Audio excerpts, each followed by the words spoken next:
Hello Flickering Myth family and welcome to our channel. My name is EJ Marino and we have a movie review today. I'm going to be jumping into the new James Bond film, No Time to Die. There's been a whole lot of James Bond movie, and there's actually been a lot of Daniel Craig James Bond movies, and I have always been okay on the franchise. This isn't one of my personal favorites, but this is something I acknowledge as a big piece of cinema history. A big piece of what makes pop culture so great is movies like James Bond. So, going into this new film, I was pretty excited. I had just binged all of the Daniel Craig era ones, and I'm like, okay, what are we going to get into with No Time to Die? How do we wrap up this saga? How do we kind of just reinvent the franchise once again? Well, what was surprising is this movie didn't need to really reinvent the wheel. It didn't really need to do anything extra other than just make a damn good film, because No Time to Die is one of my favorite James Bond movies in quite some time. And it's actually maybe, oh, this is hard for me. This ranks really up there with Casino Royale for me as the best in this Daniel Craig era. There is something that's really polished about this film. There's something that's really intriguing. It's poetic. It just moves through. There's a lot to offer here that I'm very, very surprised with.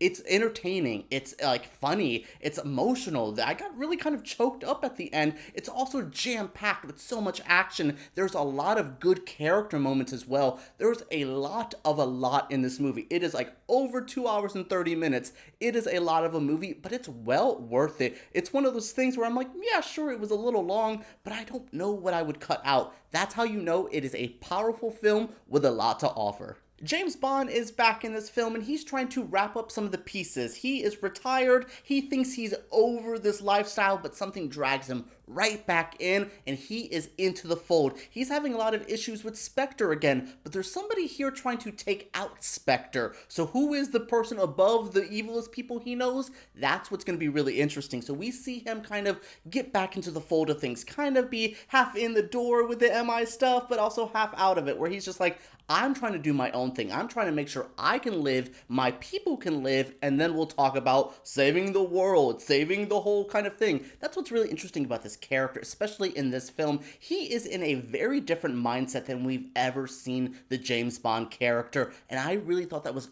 awesome to see. He has a lot of stuff going for them. Maybe the girl he loved double-crossed him again. Maybe she didn't. We really won't know until the very end of the film. That's what I like. There's so much things here where everything, all these little pieces are moving forward and really working, and I'm just like, okay.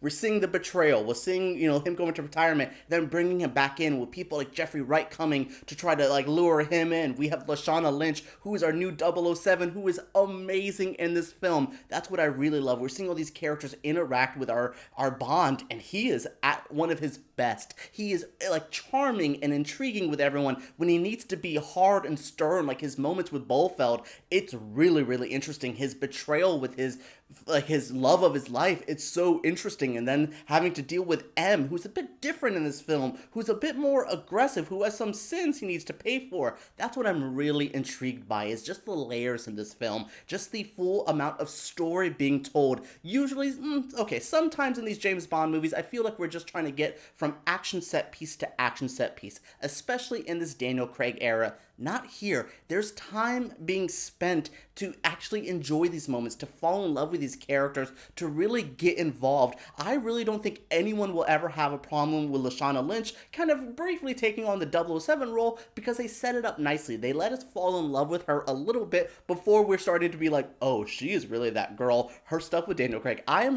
obsessed with her and Daniel Craig's interactions with each other. It was top tier. Everyone though, Ana de Armas, who doesn't have a lot to do in this film, is really good here. She is kind of in this little Cuba section where we get to go to Cuba, we get a big party with Spectre and all that, and I'm like, oh, give me more.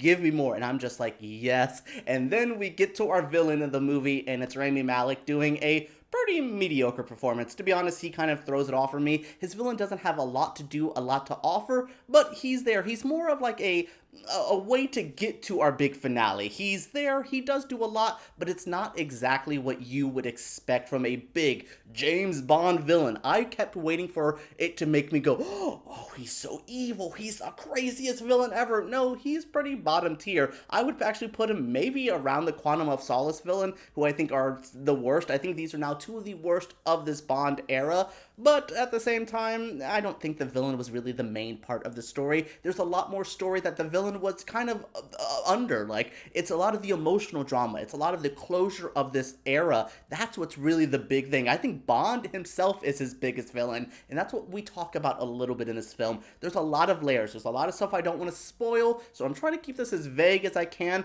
but overall, the story is what really sells this. The technical aspects of this film are also amazing. Some of the most top-tier filmmaking, and I was a little nervous because this director is a bit, not a big, huge director. I mean, we're going from Sam Mendes, we're going from, like, some of these big names to Cary Fukunaga, who I'm like, okay, cool, you wrote the It movie, you did some True Detective, but he is a top-tier filmmaker here. The sound design, the score, the cinematography, the acting, the directing, everything is just working forward to pushing this film to a great level. This is exactly the type of Bond movies I want to see because it's the craftsmanship that it really sells me. You can have all these crazy action scenes, but if they're not shot well, if the sound design isn't good, if the stunt work isn't good, it's not going to work. But that was not the issue here.